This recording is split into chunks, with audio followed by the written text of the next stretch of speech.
ایک مکمل ضابطۂ حیات ہے۔ اسلام نہ تو رسم و رواج کا دین ہے اور نہ ہی سجدوں، چلوں، وظیفوں اور مراقبوں کا دین ہے۔ اسلام ایک مکمل ضابطۂ حیات ہے۔ اسلام صرف 5 وقت کی نماز پڑھنے سے مکمل نہیں ہوتا۔ اسلام ساری رات عبادت کرنے سے مکمل نہیں ہوتا۔ اسلام سارا دن روزہ رکھنے سے مکمل نہیں ہوتا۔ اسلام کا نصاب مکمل اس طرح ہوتا ہے کہ بندہ اپنے سارے معاملات بھی ٹھیک رکھے، اپنا اخلاق بھی اچھا رکھے اور اپنے سارے حقوق بھی ادا کرے۔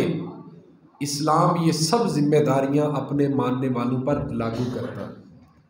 ان سب ذمہ داریوں میں ایک ذمہ داری یہ بھی اسلام مسلمان پر لاگو کرتا ہے کہ مسلمان رزق حلال کی طلب کرے، رزق حلال کے لیے کوشش کرے۔ اور یہ بھی صرف اسلام کا حسن ہے کہ اسلام کہتا ہے کہ جو بندہ محنت کر کے اپنے بچوں کے لیے روٹی کماتا ہے، اللہ اسے بھی اس عمل کا عبادت جتنا ثواب عطا فرماتا ہے۔ یعنی کہ جو محنت کر کے اپنے بچوں کے لیے روٹی کماتا ہے، اسے بھی عبادت کرنے جتنا اجر ملتا ہے۔ اسلام رزق حلال کی طلب کرنے کو پسند کرتا ہے، رزق حلال کے لیے کوشش کرنے کو پسند کرتا ہے۔ رزق حلال کے لیے محنت کرنا یہ دین ہے۔ اللہ تبارک و تعالیٰ نے قرآن مجید فرقان حمید میں ارشاد فرمایا، فَإِذَا قُضِيَتِ الصَّلَاةُ فَانتَشِرُوا فِي الْأَرْضِ، جب تم نماز پڑھ چکو تو پھر باہر نکلو، زمین پر پھیل جاؤ، وَابْتَغُوا مِن فَضْلِ اللَّهِ، اور اللہ کے فضل میں سے اپنا حصہ تلاش کرو، وَاذْكُرُوا اللَّهَ، اور کثرت کے ساتھ اللہ کا ذکر کرو، لَعَلَّكُمْ تُفْلِحُونَ، تاکہ تم فلاح پا جاؤ۔ پہلے حکم دیا کہ تم نماز پڑھو، نماز پڑھ کے پھر زمین پہ پھیل جاؤ اور اللہ کے فضل میں سے اپنا حصہ تلاش کرو، اور پھر اس دنیا میں الجھ نہ جانا، اس دنیا میں کھو نہ جانا۔ وہ فضل ملے تو پھر عبادت کو روک نہ دینا۔ پھر آگے ارشاد فرمایا، وَاذْكُرُوا اللَّهَ، پھر کثرت کے ساتھ اللہ کا ذکر کرو، لَعَلَّكُمْ تُفْلِحُونَ، تاکہ تم فلاح پا جاؤ۔ رزق حلال کی طلب کرنا، رزق حلال کے لیے محنت کرنا، یہ عین رسول اللہ صلی اللہ علیہ وآلہ وسلم کا حکم ہے۔ اور اعلیٰ حضرت شاہ امام احمد رضا خان بریلوی رحمۃ اللہ علیہ، آپ نے رزق حلال کے لیے نکلنے کو، رزق حلال کمانے کو یا اس کی محنت کو آپ نے بعض فرائض کے بعد فرض قرار دیا۔ آپ فرماتے ہیں کہ یہ اگر رزق حلال کے لیے نکلے گا نہیں، اگر کچھ کمائے گا نہیں تو کھائے گا کہاں سے؟ اگر کھائے گا نہیں تو اس کی عبادت کے لیے کمر کیسے سیدھی ہوگی؟ اگر اس کے پاس طاقت نہیں ہوگی تو یہ عبادت کیسے کرے گا؟ پہلا فرض تو بنیاد اسلام ہے، اس کے بعد جو بعض فرائض، پہلے فرائض کے بعد بعض فرائض پر آپ نے اسے فرض قرار دی۔ فرمایا کہ اگر اس کے پاس رزق ہوگا تو دین کی خدمت کرے گا۔ اور حضور صلی اللہ علیہ وآلہ وسلم نے ارشاد فرمایا، آخری زمانے میں دین کی خدمت درم اور دینار سے ہوگی، یعنی کہ پیسہ ہوگا تو دین کا کام ہوگا۔ تو میرے عزیزو، رزق حلال کی طلب کرنا، رزق حلال کمانا، اس کے لیے باہر نکلنا، اس کے لیے جد و جہد کرنا، یہ اسلام ہے۔ حضرت عمر فاروق رضی اللہ تعالیٰ عنہ، آپ جب نماز پڑھ بیٹھتے تو آپ مسجد میں آس پاس دیکھتے، اگر کوئی بندہ فارغ بیٹھا ہوتا تو آپ اسے اٹھاتے اور فرماتے، جاؤ، جب باہر جاؤ، جا کر کوئی کام کرو۔ اور آپ جب باہر ہوتے اور دیکھتے کہ نماز کا وقت ہے اور کوئی بندہ کام میں لگا ہوا ہے تو آپ اسے درے مارتے تھے۔ آپ فرماتے تھے، تمہیں نہیں پتا کہ نماز کا وقت ہے اور تم کام لگے ہوئے؟ یعنی دونوں طرف سختی فرماتے۔ ایک اگر کوئی مسجد میں ویسے ہی بیٹھا رہتا تو اسے بھی آپ سختی سے فرماتے، باہر جاؤ اور جا کر کوئی کام کرو۔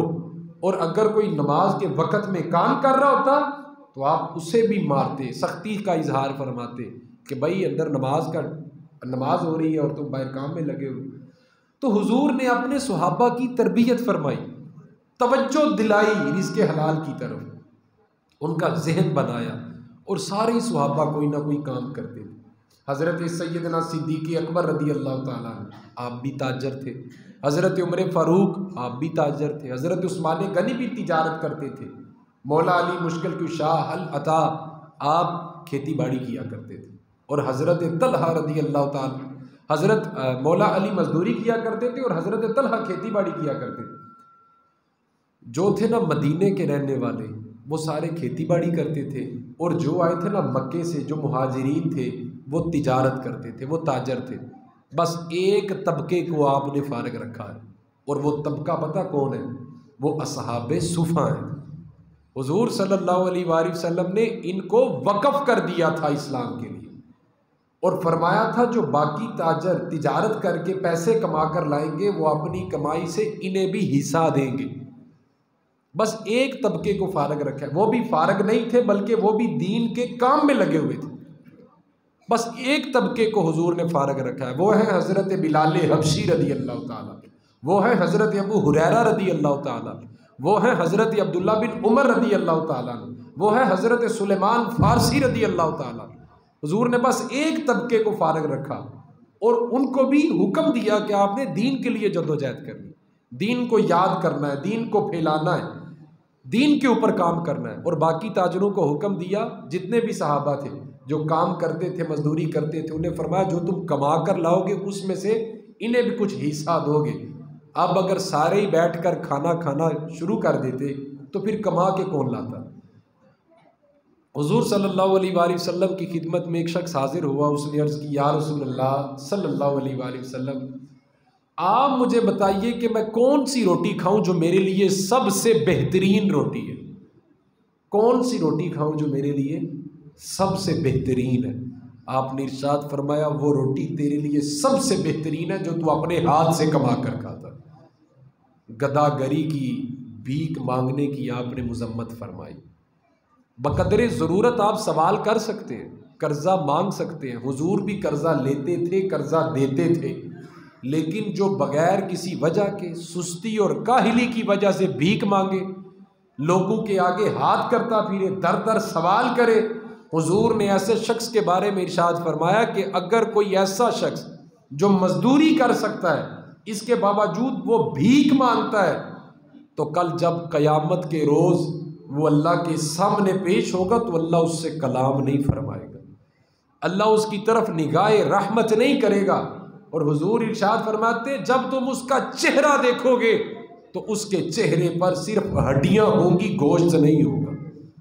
جو کاہلی اور سستی کی وجہ سے جان بوجھ کے بغیر کسی عذر کے لوگوں سے پیسے مانگتا پھرتا، ایک ہوتا ہے قرض مانگنا مجبوراً، حضور نے اس کی اجازت دی ہے، بقدر ضرورت قرض کا سوال کیا جا سکتا ہے، حضور بھی لیتے تھے دیتے تھے، لیکن اگر کوئی بندہ سستی کی وجہ سے اسے مانگنے کی عادت پڑ جائے تو حضور نے ایسے شخص پر ملامت کی، اس کی مذمت فرمائی ہے جو گداگری کرے۔ ہمارے ہاں آج معاملہ پتہ کیا ہو گیا کہ کاہلی اور سستی عام ہو گئی ہمارے نوجوانوں کے اندر، بچوں کے اندر۔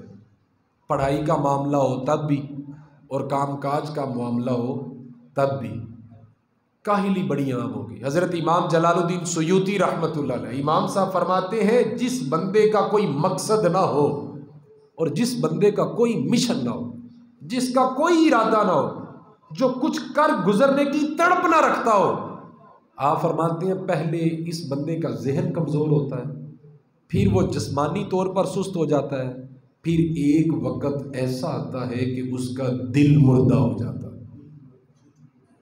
یعنی کہ ہم نے دیکھا ہے کہ جس شخص کو شروع میں جس جوان کو ابتدا کے مراحل میں کام کرنے کی عادت نہیں ہوتی نا، وہ آگے جا کر بھی نہیں کر پاتا۔ کام کرنا خاصا مشکل کام ہے۔ حضرت عمر فاروق رضی اللہ تعالی عنہ نے مدینے میں ایک یہودی کو بھیک مانگتے ہوئے دیکھا۔ آپ نے اس سے پوچھا بھیک کیوں مانگ رہے ہو؟ اس نے کہا کہ بوڑھا ہو گیا ہوں، ہڈیاں کمزور ہیں، اولاد کوئی نہیں، اس لیے بھیک مانگ۔ آپ نے اس کا بازو پکڑا اور آپ اسے لے آئے۔ حضرت علی کو آپ نے آ کر فرمایا کہ آپ ایسا کیجئے کہ اس کا مال غنیمت سے، مال خزانہ سے ماہانہ وظیفہ مقرر کریں، مہینے کے پیسے ہم اسے دیا کریں گے جو اس کا خرچہ ہوگا۔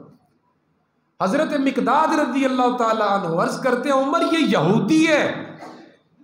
آپ نے فرمایا مجھے پتہ ہے یہ یہودی ہے۔ کہا کہ پھر بھی آپ اس کا ماہانہ وظیفہ مقرر کر رہے ہیں؟ آپ نے فرمایا میں نے اسے مدینے کی گلیوں میں بھیک مانگتے ہوئے دیکھا ہے، اور میں نہیں چاہتا کہ اسے دیکھ دیکھ کر مسلمانوں کو بھی بھیک مانگنے کی عادت پڑ جائے۔ آپ فرماتے ہیں میں اس لیے اس کا ماہانہ وظیفہ مقرر کر رہا ہوں کیونکہ میں گدا گری کو روکنا چاہتا ہوں، میں بھیک مانگنے والوں کو ختم کرنا چاہتا ہوں۔ آپ نے وظیفہ لگا دیا۔ آج آپ باہر نکلیں، کسی اشارے پر رکیں تو آپ دیکھیں گے کہ سب سے زیادہ بھیک مانگنے والے آپ کو مسلمان ہی نظر آئیں گے۔ ایسا ہی ہے بالکل۔ آپ باہر نکلیں، آپ دیکھیں کہ سب سے زیادہ گدا گری کرنے والے بھیک مانگنے والے کلمہ گو۔ اور تکلیف دہ بات پتہ کیا ہے؟ ہمارے ملک کے اندر جو دوسرے مذاہب کے لوگ ہیں وہ نالے تو صاف کر لیتے ہیں مگر بھیک نہیں مانگتے۔ بہت بڑی بات ہے، وہ نالے صاف کر لیتے ہیں مگر بھیک نہیں مانگتے۔ اور ہمارے مسلمان گدا گری کر رہے ہیں اور مانگتے بھی اللہ رسول کے نام پر ہے۔ اس قدر زیادتی، اگر ہم نہ دیں تو ہم بھی گناہ گار کہ اس نے اللہ کے نام پر خیر نہیں ڈالی، آقا کریم صلی اللہ علیہ وآلہ وسلم کے نام پر خیر نہیں ڈالی۔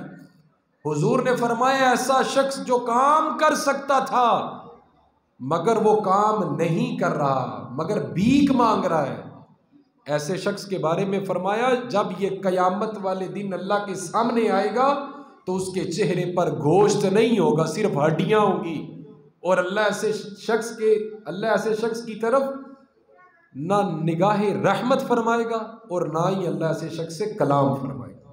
اس قدر اسلام نے مذمت کی ہے گدا گری کرنے والوں کی، بھیک مانگنے والوں کی۔ حضور صلی اللہ علیہ وآلہ وسلم کی بڑی مشہور حدیث ہے، آپ میں سے کئی لوگ جانتے ہوں گے۔ ایک شخص حضور کی بارگاہ کریم صلی اللہ علیہ وآلہ وسلم میں حاضر ہوا اور آ کر عرض کرتا ہے حضور غربت بہت ہے، بھوک بہت ہے۔ لوگ آتے تھے حضور سے سوال کرتے تھے اور حضور عطا بھی فرمایا کرتے تھے۔ اگر حضور کے پاس ظاہری طور پر کچھ نہ بھی ہوتا تو حضور حضرت سیدنا صدیق اکبر کی ڈیوٹی لگا دیتے، حضرت سیدنا عثمان غنی کی ڈیوٹی لگا دیتے، کسی نہ کسی صحابی کی ڈیوٹی لگا دیتے، لیکن حضور کو سب معلوم ہوتا تھا کہ کون مستحق ہے اور کون نہیں ہے۔ ایک شخص حضور کی خدمت میں حاضر ہوا، اس نے آ کر کہا کہ حضور غربت بہت ہے، بھوک بہت ہے۔ حضور نے اس شخص کو کہا آؤ میرے پاس بیٹھ جاؤ۔ وہ حضور کے پاس بیٹھ گیا۔ حضور نے اسے ڈانٹا نہیں، جھڑکا نہیں، بلکہ حضور نے انداز سکھایا امت کو۔ حضور نے اسے پوچھا بتاؤ تمہارے گھر میں کیا کیا ہے؟ اس نے کہا کہ ایک پانی پینے کے لیے پیالہ ہے اور ایک اوڑھنے کے لیے کمبل ہے۔ حضور نے فرمایا اسے لے آؤ۔ وہ لے آیا۔ اب حضور کے سامنے وہ ایک پانی کا پیالہ پڑا ہے اور ایک اوڑھنے کے لیے کمبل پڑا ہے۔ حضور نے صحابہ سے فرمایا کہ کون ہے جو اسے خریدے؟ ایک صحابی اٹھے، انہوں نے کہا کہ حضور میں اسے 1 دینار میں خریدتا ہوں۔ آپ نے فرمایا نہیں۔ دوسرے صحابی اٹھے، انہوں نے کہا یا رسول اللہ صلی اللہ علیہ وآلہ وسلم میں اسے 3 دینار میں خریدتا ہوں۔ آپ نے اس سے پوچھا بیچ دوں؟ اس نے عرض کی قربان آپ کا ہی ہے سب کچھ۔ آپ نے بیچ دیا۔ 3 دینار آپ نے ان سے لیے، 3 دینار آپ نے اس شخص کو دیے۔ سارا طریقہ بتایا، انداز بتایا، کر کے دکھایا اور امت کی اصلاح فرمائی۔ حضور نے فرمایا 1 دینار کا اپنے گھر والوں کے لیے کھانا لے جاؤ اور 2 دینار کا بازار سے کلہاڑا خرید کر لاؤ۔ وہ 2 دینار کا بازار سے کلہاڑا خرید کر لایا۔ کیسا خوش نصیب شخص ہے، کیسا نصیبوں والا شخص ہے۔ مشکات میں لفظ ہے کہ اس کلہاڑے میں ٹھوکنے کے لیے ڈنڈا حضور نے اپنے مبارک ہاتھوں سے تیار کیا۔ اور صحابہ فرماتے ہیں کہ ہم اسی وقت سمجھ گئے تھے جب حضور نے اس کلہاڑے کو اپنے ہاتھوں سے تیار کیا تو ہم سمجھ گئے تھے کہ اللہ اس پہ بڑا کرم کرنے والا، اللہ اسے نوازنے والا۔ حضور نے اسے کلہاڑا پکڑایا، اس نے کلہاڑا لیا۔ حضور نے اسے فرمایا کہ جنگل میں جاؤ، جنگل میں جا کر لکڑیاں کاٹو اور لکڑیاں کاٹ کے بازار لاؤ اور بازار میں لا کر بیچو، اور کچھ پیسے سنبھال کر بھی رکھنا، خود بھی کھانا، گھر والوں کو بھی کھلانا۔ صحابہ فرماتے ہیں 15 دنوں کے بعد وہ شخص آیا، 10 یا 15 دنوں کے بعد وہ شخص آیا۔ آپ فرماتے ہیں ہم بڑے اشتیاق سے اس کا چہرہ دیکھنے لگے کہ بڑا خوش نظر آ رہا ہے، لگتا ہے کامیاب ہو گئے۔ حضور آ گئے، حضور نے پوچھا ہاں بھائی بتاؤ کیسا رہا وقت؟ اس نے کہا یا رسول اللہ صلی اللہ علیہ وآلہ وسلم، آپ کے ہاتھوں کی برکت سے اللہ نے اتنا کرم کیا ہے کہ خود کھا کر آیا ہوں، گھر والوں کو کھلا کر آیا ہوں، کل کا راشن گھر چھوڑ کر آیا ہوں، اور آپ کے وجود کی برکت سے ابھی 10 دینار میری جیب میں بھی موجود ہے۔ حضور نے فکر دی، رزق حلال کمانے کے لیے حضور نے تلقین فرمائی، سوچ عطا فرمائی کہ باہر نکلو اور محنت کرو۔ حضور نے اس انداز کو کر کے دکھایا اور اس انداز کی ترکیب بتائی، اور حضور نے یہ بتایا کہ کون شخص اللہ کے زیادہ قریب ہے اور اللہ کے پسندیدہ ہے اللہ کا، کہ جو بندہ خود کر کے محنت کر کے کما کے کھاتا ہے۔ اب علماء نے 3 حصوں میں کام کو تقسیم کیا، ایک حصہ کھیتی باڑی کا ہے، دوسرا حصہ تجارت کا ہے، اور تیسرا حصہ مزدوری کا ہے۔ حضور نے ارشاد فرمایا کہ باقی سارے کام بھی برکت والے ہیں، لیکن اللہ نے تجارت میں زیادہ برکت رکھی، یعنی کہ حضور ارشاد فرماتے ہیں اللہ نے رزق کے 10 حصے فرمائے ہیں، جن میں سے 9 حصے اللہ نے تجارت میں رکھے، ایک حصہ باقی سارے کاموں میں رکھے۔ حضور صلی اللہ علیہ وآلہ وسلم آپ خود بھی تجارت فرماتے تھے، آپ تاجر تھے۔ جب آپ مال تجارت لے کر گئے ہیں حضرت ختیجۃ الکبریٰ کا، حضرت ختیجۃ الکبریٰ کے غلام میسرہ، آپ فرماتے ہیں کہ میں نے پہلے بھی بڑے لوگوں کے ساتھ سفر کیا، پوری دنیا کے اندر ہم کاروبار کرتے تھے، میں اپنی مالکن ختیجۃ الکبریٰ کا سامان لے کر بڑے بڑے تاجروں کے ساتھ بیچنے کے لیے الگ الگ ممالک میں جایا کرتا تھا۔ وہ فرماتے ہیں کہ میں جب حضور کے ساتھ گیا، جب اماں ختیجۃ الکبریٰ نے حضور کے ساتھ معاہدہ کیا نا کہ میں نے سنا ہے کہ آپ صادق و امین ہیں، میں یہ پسند کرتی ہوں کہ میرا مال تجارت آپ لے کر جائیں، حضور ان کا مال تجارت لے کر گئے، اور میسرہ فرماتے ہیں کہ جس ذہانت کے ساتھ حضور گفتگو فرماتے، جس خوبصورتی کے ساتھ حضور سلیقے کے ساتھ گاہک کے ساتھ پیش آتے، جس پیار سے حضور مال کا تعارف کرواتے، وہ کہتے ہیں میں پہلے بھی بڑے لوگوں کے ساتھ گیا تھا، لوگ بڑے بڑے جھوٹ بولتے تھے، غلط بیانی کرتے تھے، جو نقص والا مال ہوتا تھا اسے خوبی والا کہہ کے بیان کر کے بیچ تو دیتے تھے، لیکن نفع اتنا نہیں ملتا تھا، نفع ملتا تھا لیکن اتنا نہیں ملتا تھا۔ کہتے ہیں کہ حضور نے اس مال کے نقص بھی بتائے، عیب بھی بتائے، کمیاں بھی بتائی، لیکن کوئی غلط بیانی، کوئی جھوٹ نہیں بولا، سچ کے ساتھ سارا سامان بیچا، اور میں دیکھ رہا تھا کہ آپ کے وجود اطہر کی برکت کی وجہ سے اور سچائی کی وجہ سے ہمارا سارا مال تو بک گیا، لیکن اللہ نے ہمیں اس مال میں 10 گنا نفع عطا فرمایا۔ مال کاروبار اصول کے ساتھ کیا جاتا ہے، لیکن آج کا مسلمان عجیب بولی بولتا ہے، وہ کہتا ہے کہ اگر جھوٹ نہ بولے تو دکان نہیں چلتی۔ حضور صلی اللہ علیہ وآلہ وسلم ایک مرتبہ بازار تشریف لے گئے، ایک شخص گندم بیچ رہا تھا، گندم کا ڈھیر لگا ہوا تھا، لیکن اس سے ایک دن پہلے بڑی زوردار بارش ہوئی تھی، بڑی تیز بارش ہوئی تھی پچھلی رات۔ حضور نے دیکھا کہ اس کی گندم ساری خشک ہے، اور جتنا بھی اس نے گندم کا ڈھیر لگایا ہوا سارا خشک ہے۔ حضور اس کے قریب چلے گئے، حضور نے کبھی تجسس نہیں فرمایا، نہ ہی حضور نے کسی کے ابو کو ٹٹولا ہے، اور آپ نے تجسس فرمانے سے منع بھی فرمایا، لیکن آپ نے یہ صحابہ کی اصلاح کے لیے اور امت کو سبق دینے کے لیے آپ نے یہ معاملہ فرمایا۔ ویسے آپ فرماتے آئے ہیں کہ کسی کا معاملہ اگر چھپا ہوا ہے تو چھپا رہنے دیں، لیکن تاجروں کی اصلاح اللہ نے فرمانی تھی، اللہ کے حبیب صلی اللہ علیہ وآلہ وسلم نے۔ حضور نے کیا کیا، اس کا خشک گندم کا ڈھیر جب دیکھا تو آپ اس گندم کے ڈھیر کے قریب چلے گئے، آپ نے اس کے گندم کے ڈھیر کے اندر ہاتھ ڈالا، اپنا سارا آدھا ہاتھ اندر چلا گیا، آپ اندر سے ایک مٹھ دانے گندم کے نکال کر باہر لے کر آئے، تو جب آپ نے ہاتھ کھولا تو وہ گیلی گندم تھی۔ تو آپ نے اس شخص کو فرمایا کہ یہ تو زیادتی ہے کہ تم خشک گندم دکھا کے گیلی گندم بیچ رہا ہے۔ اور پھر آپ نے فرمایا جو ملاوٹ کرے وہ ہم میں سے نہیں، اگر تو اب بھی باز نہ آیا تو اللہ تیرے مال کو ہلاک فرما دے گا۔ فرمایا جو ملاوٹ کرے وہ ہم میں سے نہیں۔ حضرت صدر الشریعہ مولانا حضرت امجد علی اعظمی رحمۃ اللہ علیہ، آپ نے اپنے بڑے صاحبزادے کو کپڑے کی دکان بنا کر دی اور ساتھ فرمایا کہ جھوٹ نہیں بولنا، کوئی چیز بیچنی ہے تو نقص بتا کر بیچنی ہے۔ پہلا دن ہے دکان کا، گاہک دکان پہ آیا بیٹھا ہے، کپڑا آپ نے کھولا ہے، آس پاس کے دکاندار آپ کو دیکھنے کے لیے آئے ہیں کہ یہ نیک لوگ کس طرح کاروبار کرتے ہیں، کس طرح تجارت کرتے ہیں۔ اب گاہک آیا بیٹھا ہے، آپ نے کپڑا کھولا ہے، پہلا دن ہے دکان کا، آپ کپڑا کھول کے اسے دکھا رہے ہیں اور ساتھ اسے آپ فرما رہے ہیں کہ اس کے اندر یہ نقص بھی پایا جاتا ہے، یہ عیب بھی پایا جاتا ہے، یہ کمزوری بھی پائی جاتی، یہ کمی بھی پائی جاتی ہے، یہ بھی ہے، یہ بھی۔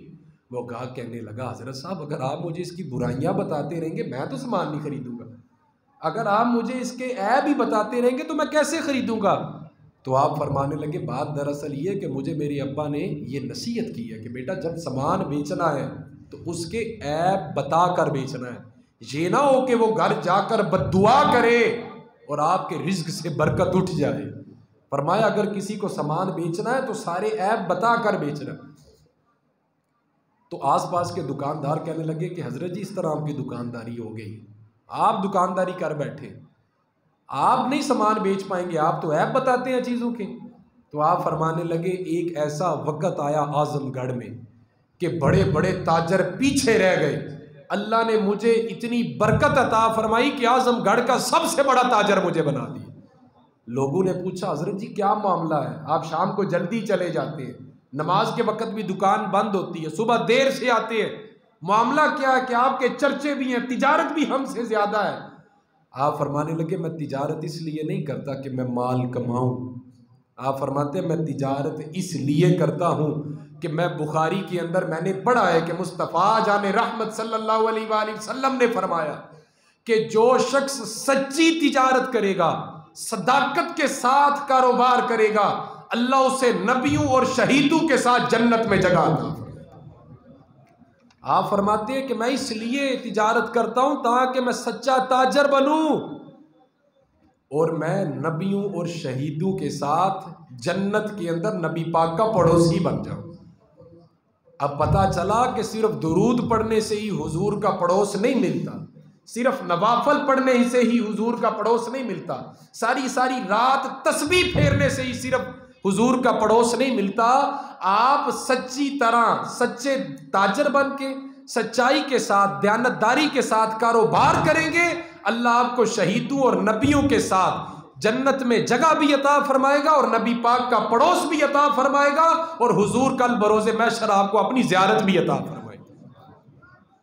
کس قدر حسن عطا فرمایا حضور نے اسلام کو کہ آپ نے اس قدر پسند فرمایا تجارت کو، مزدوری کرنے والے شخص کو آپ نے بڑا پسند فرمایا اور آپ نے ارشاد فرمایا جو شخص مزدوری کر کے جب کام ختم کر لے تو اس کا پسینہ خشک ہونے سے پہلے پہلے اسے مزدوری دے دو، اور آپ نے فرمایا کسی بھی مزدور کو حقیر نہ سمجھو، کسی بھی نچلے طبقے والے کو، کاروبار کرنے والے کو برا نہ جانو، اور فرمایا جو حلال کمائی کے لیے اپنے ہاتھوں سے مشقت کرتا ہے اللہ ایسے بندے کو اپنا یار رکھتا ہے، اللہ ایسے بندے کو اپنا یار رکھتا ہے۔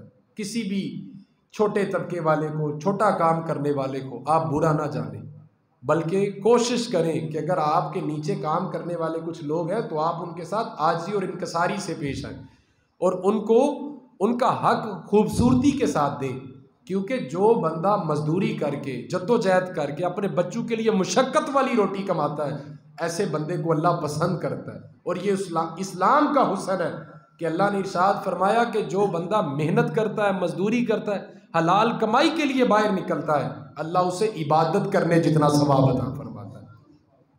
حضور نے جو عزت اسلام کے اندر مزدور کو بخشی ہے یہ کسی مذہب کے اندر مزدور کو اتنی عزت نہیں بخشی گئی۔